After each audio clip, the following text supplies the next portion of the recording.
So I am sitting at my favorite spot, one of them, and it is. I got my watch on today. I haven't been wearing the watch. I ain't been giving a fuck about time. It is Saturday at 10:09 a.m. and I'm supposed to be at the job today, but I'm battling something mentally from the job that I'm thinking just further let me know I needed to take today off. And then on the way, the drivers were being a little, it's holiday traffic. I get it. But it was like another sign for me get back present with the moment, because all I was doing was calculating how many dollars I was going to make while at the job today. My daddy used to say, never say what you won't do. He would always tell me that. But the way he would say it would be, you'd eat shit if you get hungry enough. And I was like, man, that's bullshit. So all my childhood, I never sat down and thought about it, what he meant. Because I'm like, I just go hungry or eat bread or cereal. Being like, I'm going to always find me something to eat. That was my mentality at the time that he told me that. Because at the time that he told me that, he was responsible for feeding me. And I know he wasn't going to feed me any shit. So we ate good. One of the things that carried over is every Friday night we ate out. So when he got off work, he would come home with whatever we were eating for the day. And I guess I've always been picky, because he would have to buy me something separate than what they, as a matter of fact, he would go to this place called Choo Choo Hot Fish. I didn't eat fried fish. And he tried to break it off of me at first. And then when he realized that he couldn't, he gave in and would buy the chicken. Everybody else would have like fried fish plates with the slaw, the beans, the bread, and the fish. I stopped eating slaw at probably 10, when I was 10, maybe. Okay, so and during the time that we ate together on this Friday night, and my cousin played basketball and my little brother played football. So if they had a game, then we would go to the game. He would still bring home the food we would eat, but then we would go to the game. And so there was a lot to learn from this big strong man that didn't really show any emotions, didn't cry. The one time that I seen him cry, I was hysterical, and so I couldn't even pay attention to that. I couldn't even revel in, to see that something had hurt him enough that in all of my life, and I think I was 26 at the time, I had never seen the man cry or even be emotional. So we're eating this eating food, and I'm thinking, okay, so you keep telling me I'll eat that if I get hungry enough, but then you feed me in the way in which feeds my soul. You know what I'm saying? And maybe he was meaning it different ways. So fast forward to 2009. He passed away in July, and then 4 months later my brother passed away, and my daughter starts having her seizures come back during the time that my brother passed away. Then in the following year, I got braces. And if you've ever had braces as an adult, then you understand. So the first couple of weeks, I couldn't eat anything. I'm not big on milkshakes because I'm not a big milk person. So it was a matter of finding soft food. So in doing this, finding the soft food, I realized that it hurt to chew so bad that I was swallowing like mashed potatoes whole, giving myself indigestion. So this happens to be a Saturday. We were with the kids out, and they wanted fish. If you've been in the South anytime, on Friday and Saturday, somebody's having a fish fry. On Friday nights, it's usually to soak up the alcohol, and on Saturdays it's usually to raise money. Don't worry about that, stay out of our business. So the kids and the ex was eating fried fish. Well, I knew that I couldn't nibble on the chicken in the way that I needed. Mind you, I don't eat fried fish. I used to, but we had so many fish fries that one day it made me sick and I just walked away from the fish altogether. Still today, I'm not a big fish eater, but because I'm pescatarian, I will eat fish. I was hungry. I was hungry enough to eat the shit that I said that I would never, ever, ever, ever, ever eat. Baby, when I grabbed a piece of that fish and it just melted, I didn't even have to chew. It melted. And it was so good, just like it was the last time I had ever eaten it and really liked it. So my daddy was right, you know, and I wish he was here so I could tell him. And I feel like sitting next to this water and he seeing the woman that I am, that I let him know that I get it, if that makes sense. It was a lot of game that he planted into me that made me who I am. I don't have any debt because he said, if you can't pay for it in cash, you don't need it. He made sure that I knew about my cars. He was a mechanic, but he was so much more than just a mechanic. He baked. He would start probably beginning of November buying his supplies because there were people coming from the mountain to get them cakes and them pies from Thanksgiving to Christmas. It would be times where he'd be like, I gotta work and you need to stay here because such and such coming to get their pies. And make sure when they come and get their cakes and stuff, you put it in the bag and tie it up and just sitting right here and it's okay. The pies were, the cakes and pies people still asked about till today. He was an iron worker. He was in the motorcycle club. He helped build like the mall and the Tennessee Aquarium. And I remember when my oldest brother was in the hospital and we were in Nashville, he was at Vanderbilt, and I let Makaya just stand up in the window and he yelled for 20 minutes, get her out of that window. That thing is man-made. Anything can happen. You just trust in anything. So there was another lesson that I had to learn, which probably makes me eerie of, I'm afraid of heights, and that's probably part of it. Last night, Cam wanted to go out. It was the parade and, you know, stuff to do in the city. Well, I had to work yesterday and today, so I wasn't with it. I took a nap when I got out of work. So when she comes back, she has these. And I'm like, girl, bye. I don't drink them things.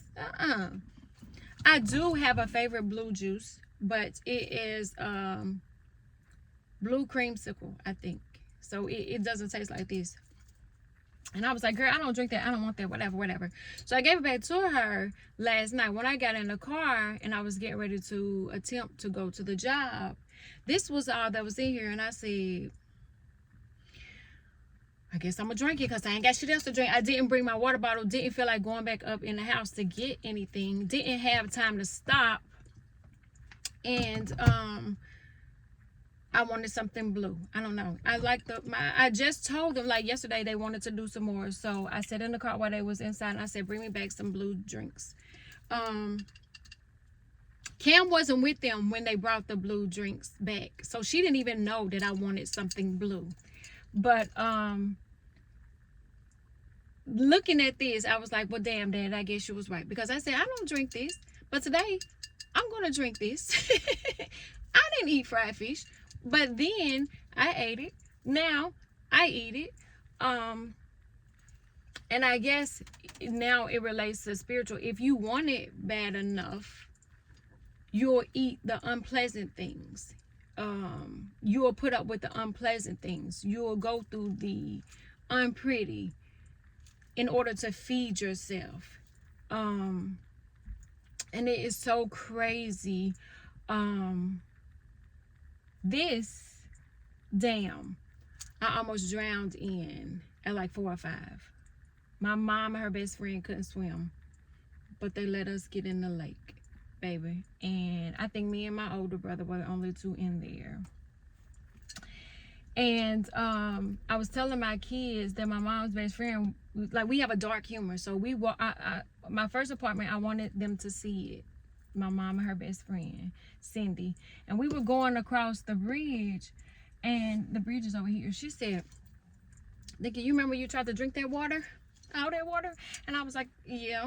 And it's funny now, but of course, you know, then it was very traumatic. And she said that she was grabbing hot dogs off the hot grill, packing the shit up because it was time to go. This girl out here trying to kill herself. So it's funny, but it's one of those things that I look back on and I say, I survived that.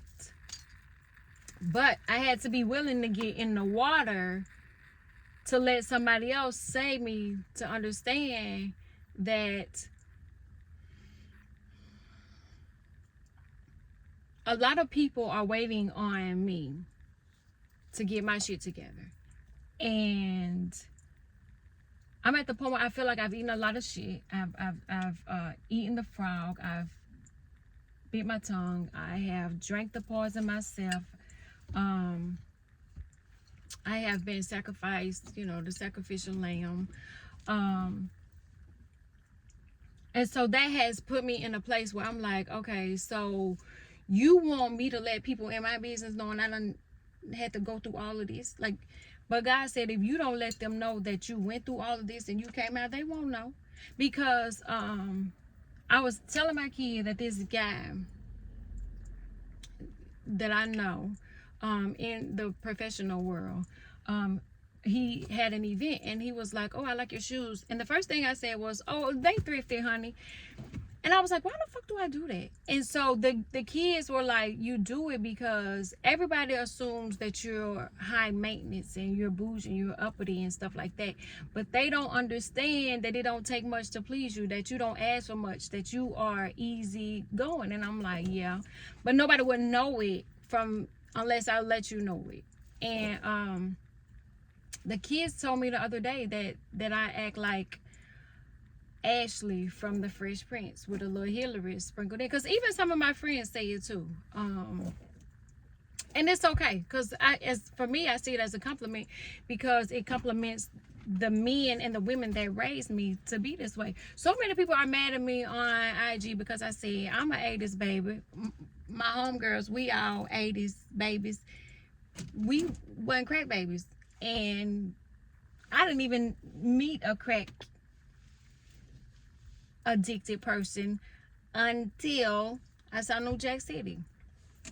Like, and a lot of us were fortunate. We were raised in 2-parent homes.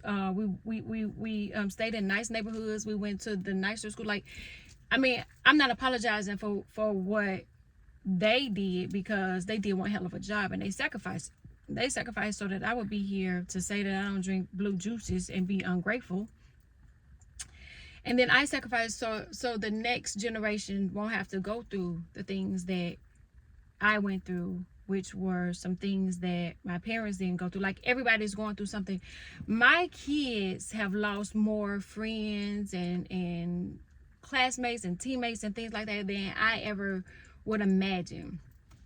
And I don't understand how it's not traumatic for them. I heard Jesus say he done lost about 200-300 people in his lifetime. I don't even know that many people. So just imagine if you lose that many people, the things that you can become numb to, or the things that you can overlook. Was I numb to the crack era? I was a kid. It didn't affect me. I didn't see it. The only thing I probably heard was we got some stolen stuff from a junkie that sold it for cheap because it came to them. Okay, boosters. And that's the closest I came to it. But being numb to the crack era probably made me numb to this new fentanyl, because I watched Whoopi Goldberg's Fatal Beauty, and it was made in the late 80s, I want to say, or early 90s. And they were dying off of fentanyl on that movie. And I'm a movie watcher, so I get it. Everybody don't. So I'm watching it happen in the 80s from fentanyl, and it's done spent back around. So am I numb to it? Probably. I seen online where they say we numb to a lot of stuff. We have sick jokes because we have desensitized ourselves to a lot of these things. So I can guarantee there was a thing that the man who killed George Floyd, the Derek dude, was stabbed in jail. And if I'm wrong, then he'll work with me on that. But he took a man's life, right? Live by the, die by the. Ain't that in y'all Bible? And I'm not saying that I don't feel sorry for him, because I do. Because for one,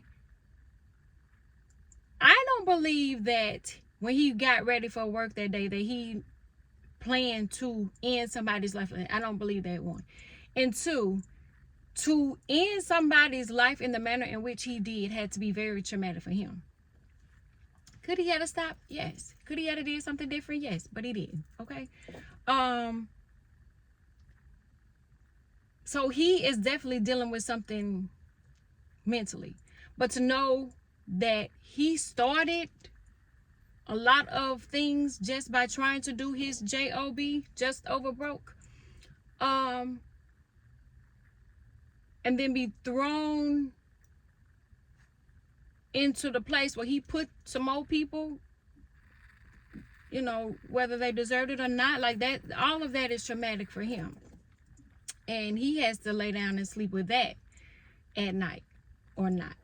But, you know, we kind of like, well, you know, fair is fair. That's the way some of us have been desensitized to it. As a human being, an empath, I'm going to sympathize with what he's going through. Now, I don't take anything away that he shouldn't be punished. He should definitely be punished. But I guarantee you, he is punishing himself even more than anybody could do. And, you know, that's the lot in his life. The thing that he got to, you know,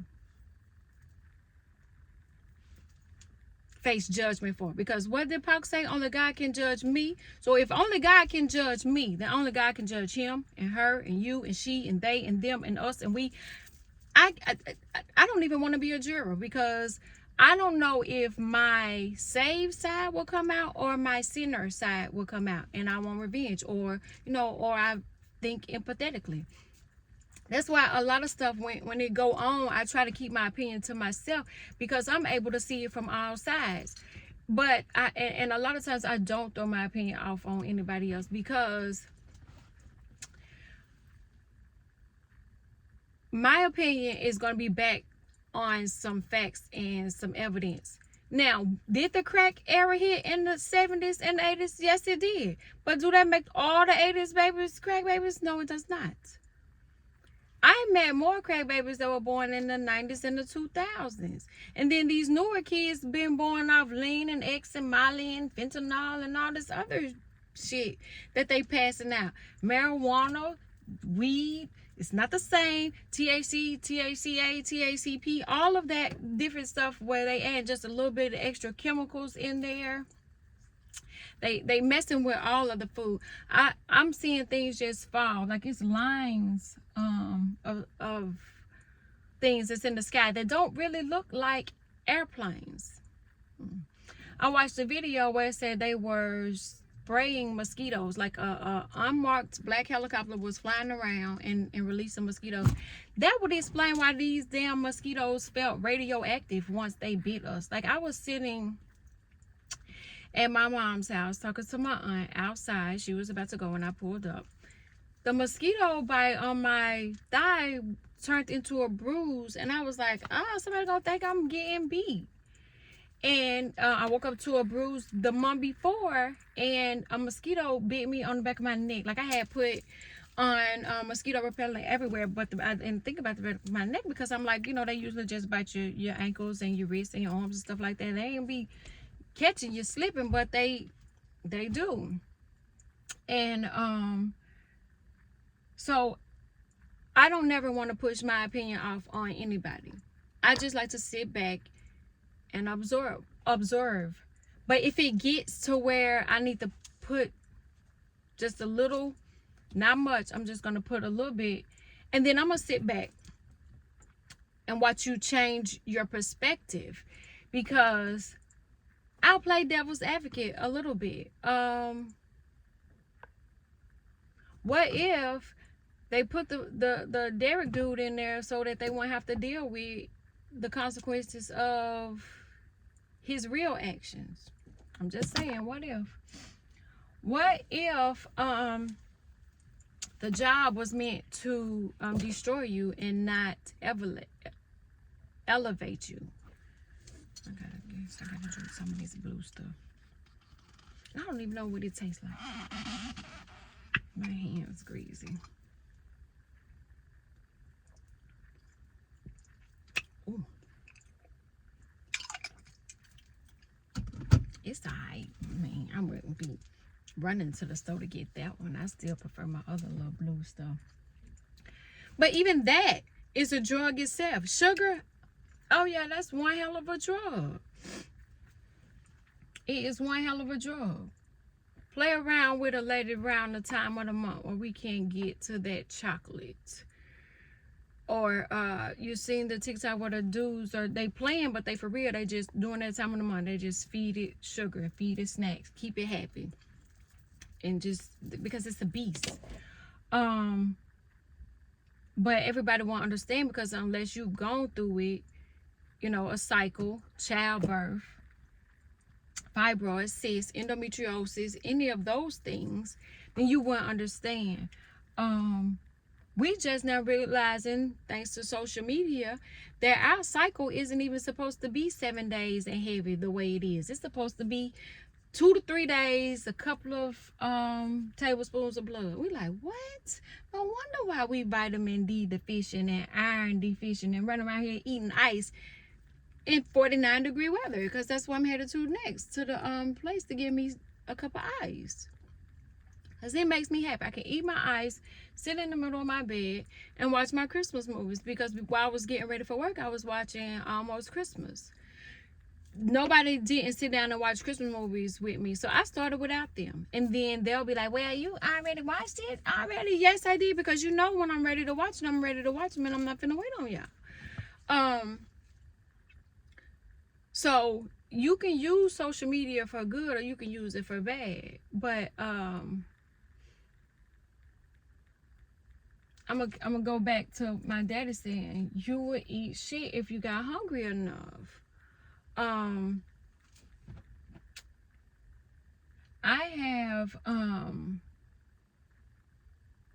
eaten the finest meals with the worst company. And I've eaten the most ghettoest meals with the best company. It's about the company that you keep.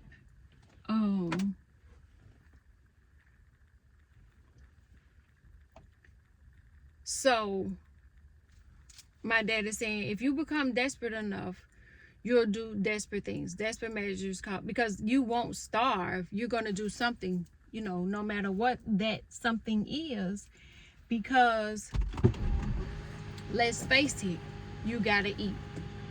And I was asking Cam the other day, like, when you hear me say hunt all day so we can eat at night, what does it mean? She was like, trap all day so you can eat at night. And I have never been a Young Jeezy fan, but I find myself going back to quote him, whenever you are leveling up and you seek out those who came before you and dropping stuff. What's that in that water? And you want to elevate to a higher level, you start reading those notes that were left behind. I saw this clip where it was funny. It was on one of Nas's fan pages where dude used Ether as the backdrop to me after I took the dinner with Jay-Z instead of the dinner. Jay-Z said, I already told you in my CDs what I'm doing. Take the money, buy the CD, apply it. That's what he said. Master P is another one, leaves those breadcrumbs. Nas is definitely leaving them. Who else? Jeezy, Rick Ross. I listened to Rick Ross' book. Nipsey, oh my God, that man was such a genius. Pac, what that noise? Like, what are you doing? Pop is the master of leaving some of those notes behind, because I was the rose that grew from concrete, and it's crazy. Rose gold is my favorite color now. I was all into the purple, but the rose gold means so much more to me now, and it's because the rose that grew from concrete and the pink gold had to be heated up to a certain temperature, and it has to be melted before you can add the pink color. I mean, you know, rose gold is a new color, but it's still one of those that I appreciate even more, because the rose gold, the pink for the girls. But to listen to any of my favorite song that my daughter, I gave to her during this time in my life, is Tupac's White Man's World. And in the song, he even talk about how he apologized to women for all the pressure, black women, for all the pressure that is put upon us by men. If you get a chance, listen to it. It was on the Machiavelli CD. I listened to the CD backwards and forwards when it came out. It dropped after he died, and it was 4 warnings. But I listened to it backwards and forward, and I didn't ever pay attention to that song, because during that part of my life that it came out, I couldn't apply it. Just like with what my daddy said, during that part of my life, I couldn't apply it, because I'm gonna eat because you eat, and you eating good because you working good, and then you're going to make sure that I eat good because that's what you signed up for. So I don't have to worry about it. And that's how I was with a lot of things. I don't have to worry about it until you do. And then you start saying, okay, so my daddy was right that I don't need a credit card then, but I might need one later. And that because you work to keep that to a certain standard, then yes, you can go get whatever you want. But again, material things don't move me, so this means nothing to me. For real, it's the people that's counting on me, that's like, hey, you said you was gonna do this, now it's time for you to do it. They hold me accountable. And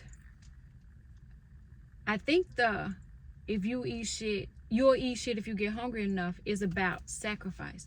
And I've sacrificed a lot so that the kids could eat good. Have I gone hungry? Yes. Sometimes by choice, sometimes by force. Again, I'm picky. So I'd rather see them sit down and eat their chicken and things like that, and I'll eat a fry too. Or maybe I won't. But it's about, when you get hungry enough, you'll see how desperate you are.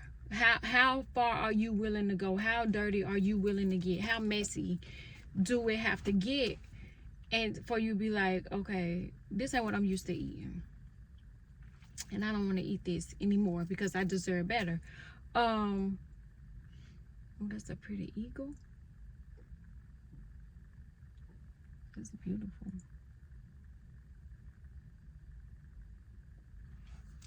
There's been an owl on the side of the house all week, just hooting.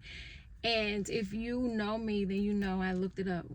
Well, I don't have to look it up anymore, but owls mean wisdom. So it was like, okay, you in the future causing undue anxiety, and you ain't in the presence. What I'm gonna do to slow you down?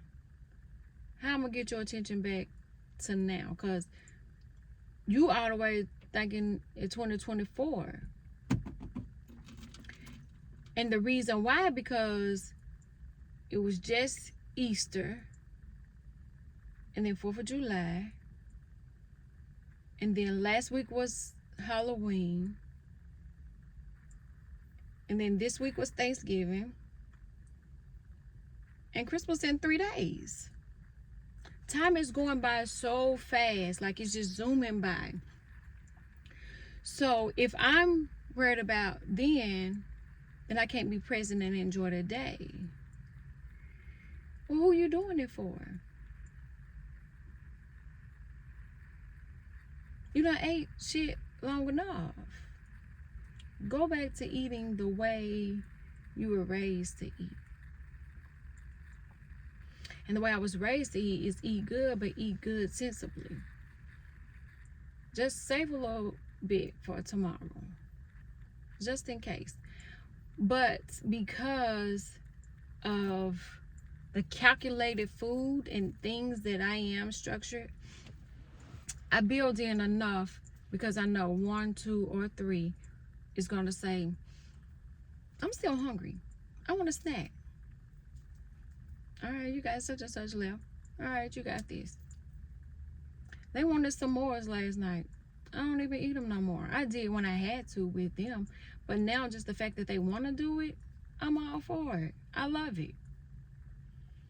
Because it's those memories that I'm building that they'll be like, man, I remember my mama, she ain't even eat s'mores. When she sat out there in the cold and drank her root beer and her blue juice, and she watched us do s'mores.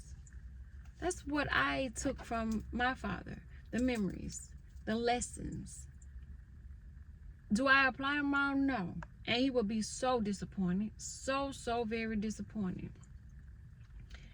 But he also know what he put into me, that I'm going to make it make sense.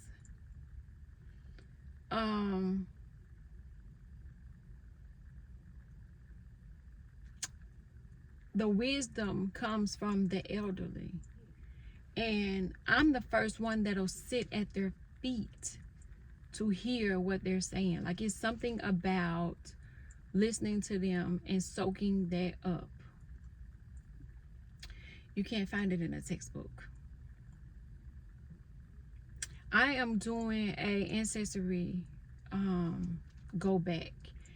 And what I've looked at only shows you the census. Well, we know that everybody black didn't always fill out the census. We don't do it now, you know. So let me encourage you to, if you want to be remembered, or if you want your people to be able to contact you or connect with you or link with you or whatever, or make sure you don't cross any wires with this crossbreeding we doing, then I encourage you to fill out the census and also start keeping a record of relatives, because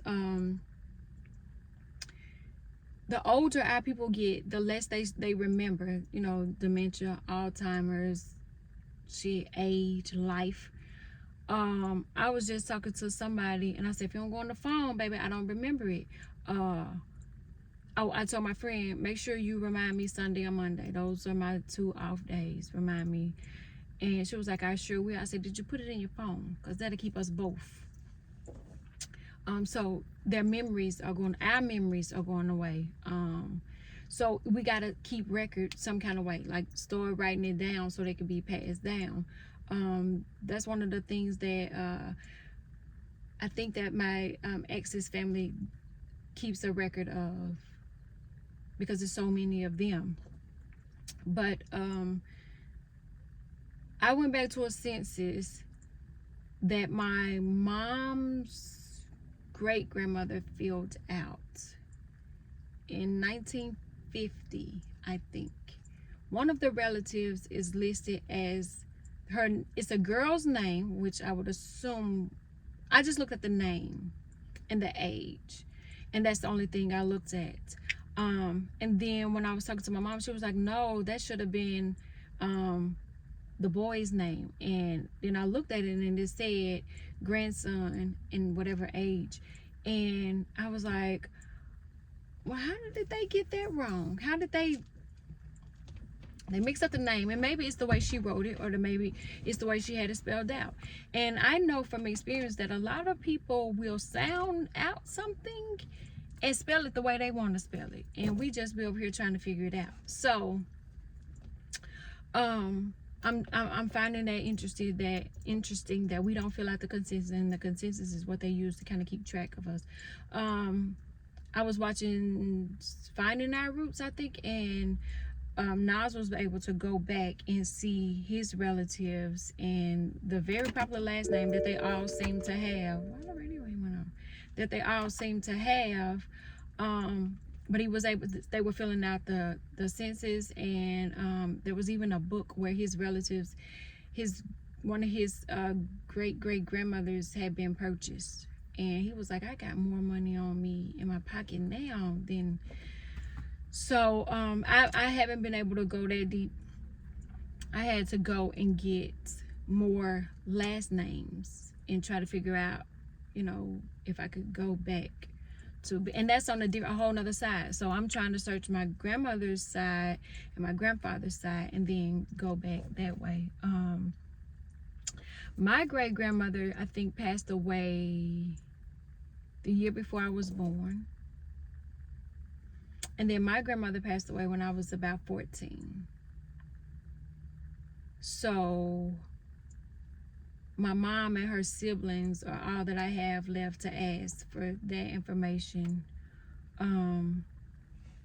So that's one of the things that I'm focused on now, because I did the ancestry DNA. They told me I was Nigerian, Guyana, Sierra Leone, got a little smidget of Asian in there and some other stuff, but I need to see how far I can find out once we got here. I do want to know where we originally came from, but I definitely want to know once we made it him. And why him? Like what connection do we have to him? Like what is it? Although, I will say now that I've gotten older, I appreciate the hometown more than I did before. I took for granted that could be a city girl and a country mouse. I could be both, either or.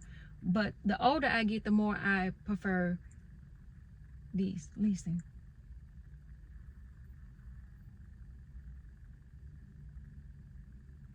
I just realized that I can hear a train from my house. I'm like, damn, have I been so numb to it? I never paid attention to it. Absolutely right. Absolutely right. I have. But I prefer the water. I'm gonna choose water every time.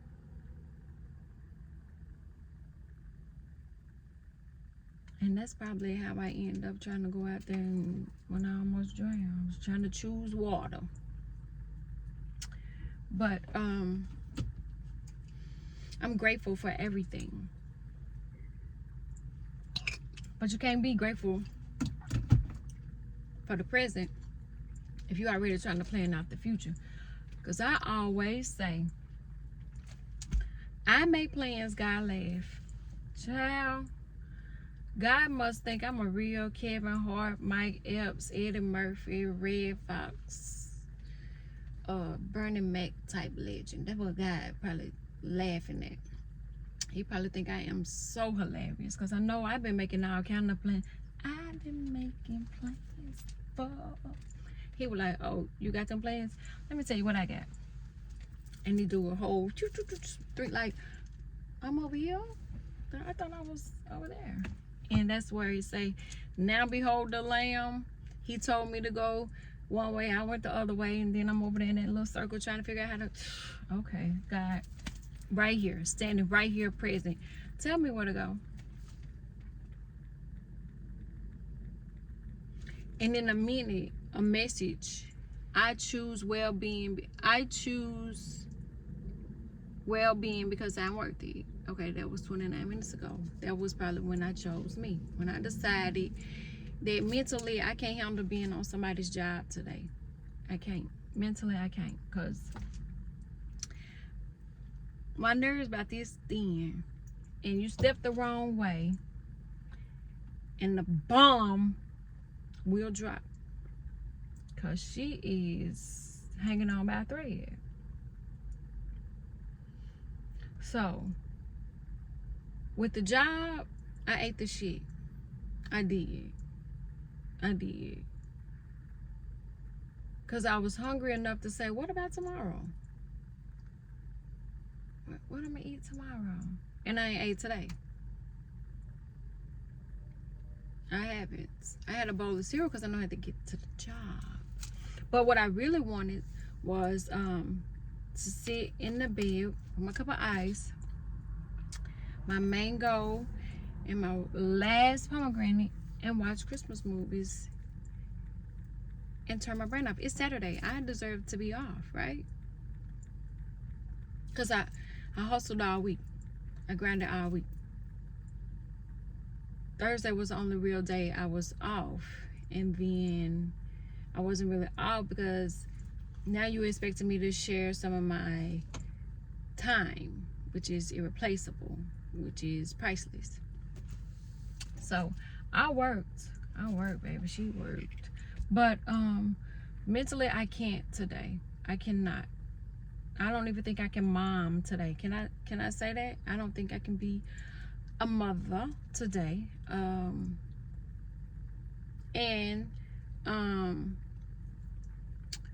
Due to me planning for tomorrow, I don't have to mom today. Everybody is where they need to be. Is safe, happy, and eating good, I can guarantee. Because the big one is with the little one at the grandparents' house, and they've been missing each other. They haven't seen each other since October. So they are cool. The little one is the only one that I legally have to fend for and feed. The middle one, she gonna eat regardless. Understand that. But today I chose to eat. I chose to eat good. Eat the fish. It's funny that they're out here fishing while I'm saying eat the fish. But I wouldn't eat this fish.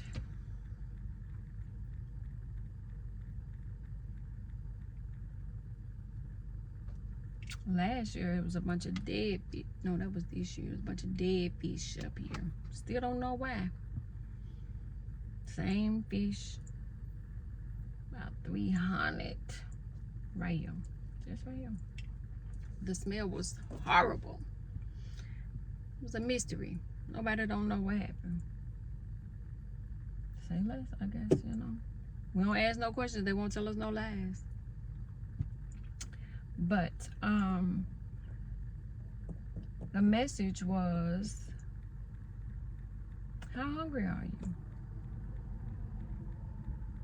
How hungry are you?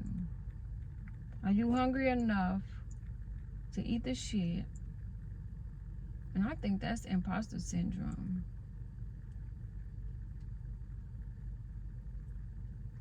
Yeah, I think that's imposter syndrome. But now I got to sit and have sit out near the water, which I am on a different side. The other side, a snake jumped out on me at this same part. Maybe I ran so fast. Satan didn't get me that day. He got me this year, but he didn't get me last year. But he got me this year, but he only bruised my heel. So that no more Eves will be tricked or eaten alive. But again, he bruised my heel. That was it. And now every time I put this heel in some shoes, I have to tell y'all that they was thrifty. But I really don't, because if they look good, they look good, and I should be able to take a compliment. But if you are used to receiving backhanded compliments or compliments that's really low-key diss, you don't know when to accept them. But you know you killing that shit, so you might as well go on and eat them girls up and don't even be trying. But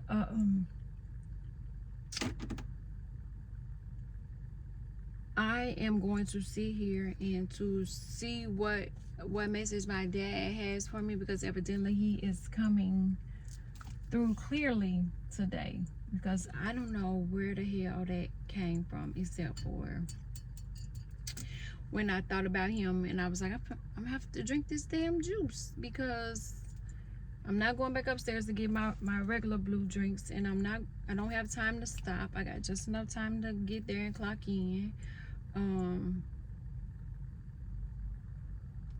And so I'm gonna drink this juice. And crazy part about it is my dad and my brother's favorite color was blue, and when I first bought my house and they were gone, I painted rooms of blue like this.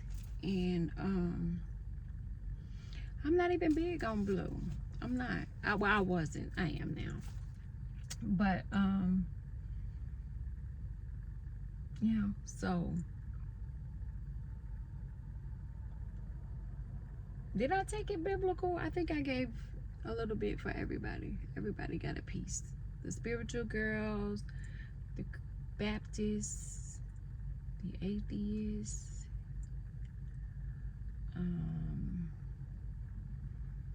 the blacks, the whites. Everybody got something out of this. Come on in, cousins. Let's figure this shit out together, because I can't be the only person going through this. I can't. Because if I was, God won't be like, okay, tell them. You're going to tell them now? You're going to tell them now? You're going to wait till I give you a little more, then you're going to tell them? Are you going to tell them now? Are you going to tell them now? And her head is so hard that she's like, no, I don't want to. I don't want these people in my business. And he was like, well, that's what you're here for. So that they know that I'm still in the miracle working business. Because I am a walking, talking, breathing miracle. I just told you, by all means, this water tried to end my life. And somebody saved me.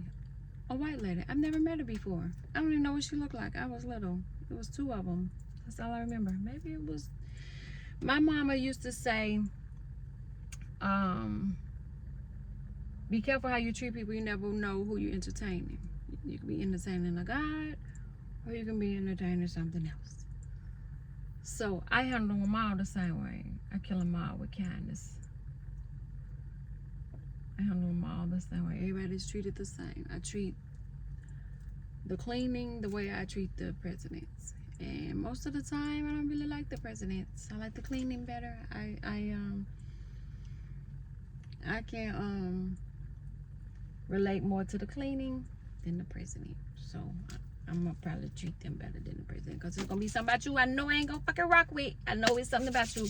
I can feel it in your spirit. So I don't really rock with them higher bees. Like, I love them, and you know, I'm cool as long as they're cool. But it's the cleaning, it's the lore, it's the cross, it's the eye to eye, look like me, relate to me type that I'm going for. But I'm always careful about how I entertain and view. I let you expose your own hand. They say it's chess, not checkers. I play spades, baby.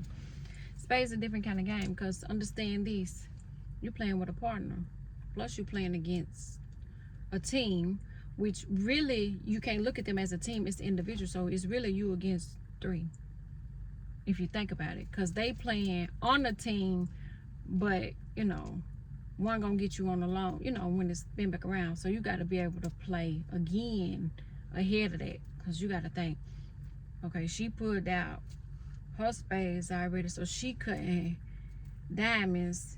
She got a handful of diamonds. My partner over there cutting hearts.